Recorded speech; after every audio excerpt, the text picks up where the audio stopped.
ओम नमो भगवते वासुदेवाय नमः। जय माता रानी। दोस्तों, आपके अपने चैनल धर्म साधना में आपका बहुत बहुत स्वागत है।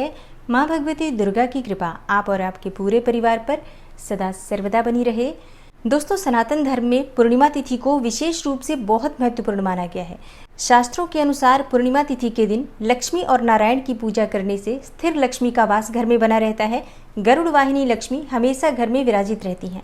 और पूर्णिमा तिथि के दिन चंद्रमा की पूजा करने से, चंद्रमा को अर्घ्य देने से, चंद्रमा के दर्शन करने से और चंद्रमा को देखकर उनके मंत्रों का जप करने से मानसिक परेशानी से मुक्ति मिलती है।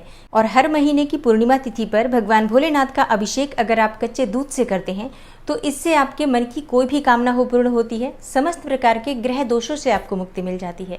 और पूर्णिमा तिथि के दिन सत्यनारायण की कथा करने से मन की कोई भी कामना हो पूर्ण हो जाती है। तो शास्त्रों के अनुसार पूर्णिमा तिथि बहुत महत्वपूर्ण होती है और हिंदू पंचांग की अंतिम तिथि को पूर्णिमा तिथि कहा गया है। और वैसे तो प्रत्येक मास की पूर्णिमा बहुत महत्वपूर्ण होती है, लेकिन भाद्रपद मास की पूर्णिमा को शास्त्रों में बहुत अधिक महत्वपूर्ण माना गया है, क्योंकि भाद्रपद मास की पूर्णिमा के अगले ही दिन से पितृपक्ष प्रारंभ हो जाता है, जिस समय में पितरों के निमित्त हम श्राद्ध कर्म इत्यादि करते हैं। तो ये जो दिन होता है भाद्रपद मास की पूर्णिमा तिथि विशेष रूप से बहुत महत्वपूर्ण होती है।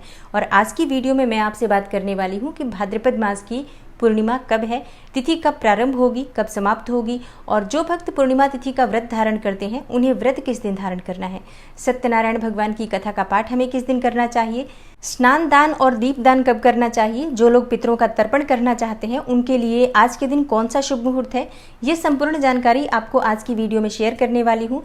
और भाद्रपद मास की पूर्णिमा तिथि पर माँ लक्ष्मी और श्री हरि विष्णु की पूजा किस प्रकार से करें जिससे कि घर में गरुड़ वाहिनी लक्ष्मी का वास हो, तो ये संपूर्ण जानकारी आपको आज की वीडियो में मैं शेयर करने वाली हूँ। तो वीडियो को पूरा ज़रूर देखिए और अगर आपको आज की वीडियो अच्छी लगे तो लाइक भी ज़रूर कीजिए।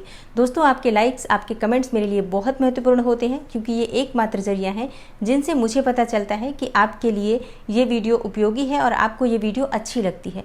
तो अगर आपको वीडियो अच्छी लगती है तो लाइक तो ज़रूर ही किया करें और इसके साथ ही कमेंट बॉक्स में माता रानी के नाम का जयकारा भी ज़रूर लगाएं। इससे आपको सकारात्मक ऊर्जा की प्राप्ति होती है। और अगर आपका कोई भी सुझाव हो, कोई भी प्रश्न हो या कोई विशेष वीडियो आप देखना चाहते हैं तो वो भी आप कमेंट बॉक्स में लिख सकते हैं। और अगर आप चैनल पर पहली बार आए हैं, अभी तक आपने चैनल को सब्सक्राइब नहीं किया है, तो आज की वीडियो अगर आपको अच्छी लगे तो चैनल को सब्सक्राइब ज़रूर कर लीजिए और बेल बटन को भी प्रेस कर लीजिए। तो इससे ये होगा कि इस चैनल पर जो नई वीडियो अपलोड होंगी उनकी नोटिफिकेशन आपको सही समय पर प्राप्त होगी। दोस्तों, बात करते हैं सबसे पहले कि पूर्णिमा तिथि कब प्रारंभ होगी, कब समाप्त होगी और जो भक्त पूर्णिमा का व्रत करते हैं उन्हें व्रत कब धारण करना है। तो देखिए, पूर्णिमा तिथि प्रारंभ हो रही है 9 सितंबर को शाम 6:09 पर और समाप्त होगी 10 सितंबर को दोपहर में 3:28 पर। तो व्रत हमें कब धारण करना है? भाद्रपद मास की पूर्णिमा का व्रत 10 सितंबर 2022 शनिवार के दिन रखा जाएगा। तो अब बहुत से भक्तों का प्रश्न होगा कि पूर्णिमा तिथि तो दोपहर में 3:28 पर ही समाप्त हो जाती है और पूर्णिमा के व्रत में चंद्रमा का ही विशेष महत्व होता है। तो देखिए, वैसे सूर्योदय कालीन तिथि हमें 10 सितंबर को प्राप्त हो रही है और दोपहर के बाद तक पूर्णिमा तिथि है, मतलब 3:30 बजे तक आपको पूर्णिमा तिथि प्राप्त हो रही है। इसलिए आपको आज ही के दिन व्रत धारण करना चाहिए, मतलब 10 सितंबर 2022 को भाद्रपद मास की पूर्णिमा तिथि का आपको व्रत रखना चाहिए, क्योंकि पूर्णिमा तिथि जब 9 सितंबर को प्रारंभ हो रही है तो बिल्कुल संध्या काल में प्रारंभ हो रही है। ऐसे में सूर्योदय कालीन तिथि जो हमें 10 सितंबर को प्राप्त हो रही है उसी दिन हमें पूर्णिमा तिथि का व्रत धारण करना चाहिए। और पूर्णिमा तिथि के व्रत में चंद्रमा के दर्शन का विशेष महत्व होता है। तो चंद्रोदय समय क्या होगा वो नोट कर लीजिए। 10 सितंबर शनिवार को शाम 6:49 पर चंद्रोदय समय है। इस समय में आप चंद्रमा के दर्शन कर सकते हैं और उन्हें अर्घ्य देकर आप अपना व्रत खोल सकते हैं। और कई भक्तों के प्रश्न आते हैं कि चंद्रमा उनके घर से दिखाई नहीं देते हैं, तो ऐसे में हम व्रत अपना किस प्रकार खोलें। तो देखिए, ऐसे में आप भगवान चंद्रदेव का अपने मन में ध्यान करते हुए और अपने घर में, अपने पूजा स्थल में ही एक पात्र में आप चंद्रमा के नाम पर अर्घ्य दे सकते हैं। और पूजा पूर्ण करने के बाद ये जो अर्घ्य दिया हुआ जल होता है या दूध होता है, इस द्रव्य को आप अपने ही घर में किसी गमले में डाल दीजिए। जहाँ पर किसी का पैर न लगे ऐसी जगह पर ही डालना चाहिए। और पूर्णिमा तिथि के दिन पवित्र नदियों में स्नान करने का शास्त्रों में विशेष महत्व बताया गया है। तो अगर आप किसी ऐसे स्थान पर रहते हैं जहां पर कि आपके आसपास कहीं भी पवित्र नदी है या कोई जलाशय है, तो आपको ज़रूर जाकर वहां पर स्नान करना चाहिए, दीप दान करना चाहिए और इसके बाद किसी ज़रूरतमंद को दान भी ज़रूर करना चाहिए।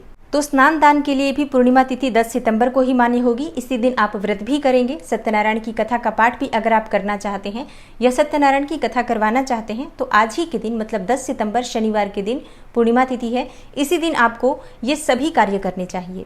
दोस्तों, भाद्रपद मास की पूर्णिमा तिथि को भगवान भोलेनाथ और माता पार्वती की कृपा पाने के लिए उमा महेश्वर व्रत धारण किया जाता है। तो जो भक्त उमा महेश्वर व्रत धारण करते हैं वो 10 सितंबर को शनिवार के दिन ही ये व्रत धारण करेंगे। और अगर आप उमा महेश्वर व्रत धारण करते हैं या धारण करना चाहते हैं तो कमेंट बॉक्स में मुझे ज़रूर बताएं, तो मैं आपको सही समय पर वीडियो अपलोड करूंगी कि किस प्रकार से उमा महेश्वर व्रत धारण करना चाहिए और इस व्रत को धारण करने के कौन कौन से लाभ होते हैं। दोस्तों, भाद्रपद मास की पूर्णिमा तिथि पर पितरों के निमित्त श्राद्ध कर्म इत्यादि भी किया जाता है। बहुत से भक्त आज ही के दिन अपने पितरों के निमित्त श्राद्ध करते हैं, तर्पण करते हैं। तो उनके लिए समय है दोपहर में 11:30 से दोपहर 2:30 तक, मतलब 10 सितंबर को 11:30 से 2:30 बजे तक का जो समय है, ये पितरों के निमित्त आप श्राद्ध तर्पण इत्यादि कार्य कर सकते हैं। दोस्तों, पूर्णिमा तिथि को बहुत ही पवित्र तिथि माना गया है। तो अगर आप व्रत करते हैं पूर्णिमा का, अत्यंत ही श्रेष्ठ है, क्योंकि पूर्णिमा का व्रत करने से सभी प्रकार की कामनाएं पूर्ण होती हैं। जैसा कि इस व्रत के नाम से ही पता चलता है, पूर्णिमा मतलब मन की समस्त कामनाओं को पूर्ण करने वाली तिथि। तो आप अगर व्रत करते हैं बहुत अच्छी बात है, लेकिन जो लोग व्रत नहीं करते हैं उन्हें भी आज के दिन भगवान श्री हरि विष्णु और माँ लक्ष्मी की पूजा करनी चाहिए। और पूर्णिमा तिथि पर प्रातःकाल जल्दी उठना चाहिए और ब्रह्म मुहूर्त में उठकर आपको स्नान करना चाहिए। अगर आप पवित्र नदियों में स्नान करने जा पाते हैं तब तो अत्यंत ही श्रेष्ठ है, लेकिन अगर आपके घर के आसपास ऐसी कोई सुविधा नहीं है जहाँ की कोई पवित्र नदी आपके आसपास हो, तो अपने घर में भी आप गंगा जल मिश्रित जल से स्नान कर सकते हैं। और उसके बाद भगवान सूर्यदेव को जल अर्पित कीजिए। अपने घर के मंदिर में भगवान श्री हरि विष्णु और माँ लक्ष्मी की मूर्ति या प्रतिमा जो भी विराजित है उनकी विधि विधान से पूजा कीजिए। भगवान श्री हरि विष्णु और माँ लक्ष्मी के सामने शुद्ध घी का दीपक प्रज्वलित करके और उनकी विधि विधान से पूजा करने के बाद सत्यनारायण की कथा का पाठ करना चाहिए या श्रवण करना चाहिए, या आप चाहें तो किसी ब्राह्मण को भी घर बुलाकर सत्यनारायण व्रत की कथा करा सकते हैं। पूर्णिमा तिथि पर सत्यनारायण की कथा का पाठ करते समय आपको प्रसाद में चूरमा जरूर रखना चाहिए, आटे का चूरमा, जो कि घी में भूनकर चीनी मिलाकर भगवान श्री हरि विष्णु के सामने अर्पित किया जाता है। और इसके बाद आपको पंचामृत का भोग भी अर्पित करना चाहिए। विधि विधान से भगवान श्री हरि विष्णु और माँ लक्ष्मी की पूजा करने के बाद सभी प्रसाद की जो सामग्री है वो उन्हें भोग स्वरूप अर्पित करने के बाद इस प्रसाद को परिवार के सभी सदस्यों में आप वितरित करें और उसके बाद स्वयं भी प्रसाद ग्रहण करें। और पूर्णिमा तिथि पर शाम के समय अपने घर के मंदिर में घर के ईशान कोण में शुद्ध घी का एक दीपक प्रज्वलित कीजिए और माँ लक्ष्मी को भोग स्वरूप खीर अर्पित कीजिए। आप चाहें तो कोई सफ़ेद मिठाई भी अर्पित कर सकते हैं। इसके बाद माँ लक्ष्मी के सामने बैठकर श्री सूक्त या कनक धारा का पाठ करने से स्थिर लक्ष्मी का वास आपके घर में रहता है।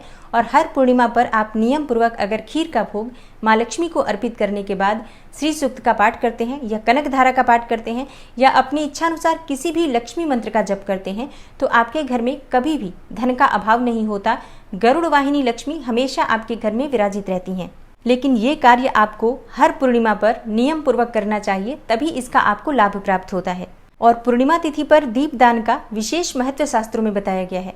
तो अपने घर के आसपास कोई भी मंदिर हो, किसी देवी का मंदिर हो या भगवान भोलेनाथ का, बजरंग बली का, किसी का भी मंदिर हो, तो वहां जाकर आप एक दीप प्रज्वलित कीजिए। आप शुद्ध घी का भी दीपक प्रज्वलित कर सकते हैं और शुद्ध घी ना हो तो आप तेल का भी प्रयोग कर सकते हैं। और हाँ, आज के दिन दीपदान आप किसी वृक्ष के नीचे भी कीजिए, जैसे कि कोई भी पवित्र वृक्ष जो होते हैं, जैसे पीपल का वृक्ष हो या फिर आपके घर के आसपास कोई आंवले का वृक्ष हो, कोई बरगद का वृक्ष हो या तुलसी माता हो, केले का पौधा हो, जो भी वृक्ष आपके घर के आसपास उपलब्ध हो, जिन्हें देव वृक्ष कहा जाता है, ऐसे वृक्षों के नीचे अगर आप दीप दान करते हैं तो इससे आपके पुण्य फलों में वृद्धि होती है और सभी प्रकार की कामनाएं आपकी पूर्ण होती हैं। तो बहुत महत्वपूर्ण होती है पूर्णिमा तिथि, और भाद्रपद मास की पूर्णिमा तो वैसे भी बहुत महत्वपूर्ण मानी गई है। तो आज के दिन आप इन नियमों का पालन जरूर कीजिए। निश्चित ही भगवान भोलेनाथ, श्री हरि विष्णु, माँ लक्ष्मी और चंद्र देवता के आशीर्वाद से आपके जीवन में सुख समृद्धि का आगमन होता है और जीवन में बदलाव धीरे धीरे ही होता है। बस हमें प्रयास करते रहना चाहिए। तो आशा करती हूँ कि आज की वीडियो से आपको लाभ अवश्य होगा। अगर आपको आज की वीडियो अच्छी लगी हो, थोड़ी सी भी आपके लिए हेल्पफुल हो, तो वीडियो को लाइक कीजिए और ज़्यादा से ज़्यादा इस वीडियो को अपने फैमिली फ्रेंड्स के साथ शेयर कीजिए। और अगर आप चैनल पर पहली बार आए हैं, अभी तक आपने चैनल को सब्सक्राइब नहीं किया है, तो आज की वीडियो अगर आपको अच्छी लगे तो चैनल को सब्सक्राइब ज़रूर कर लीजिए और बेल बटन को भी प्रेस कर लीजिए। तो इससे ये होगा कि इस चैनल पर जो नई वीडियो अपलोड होंगी उनकी नोटिफिकेशन आपको सही समय पर प्राप्त होगी। मैं मिलती हूँ आपसे अगली वीडियो में, तब तक के लिए नमस्कार।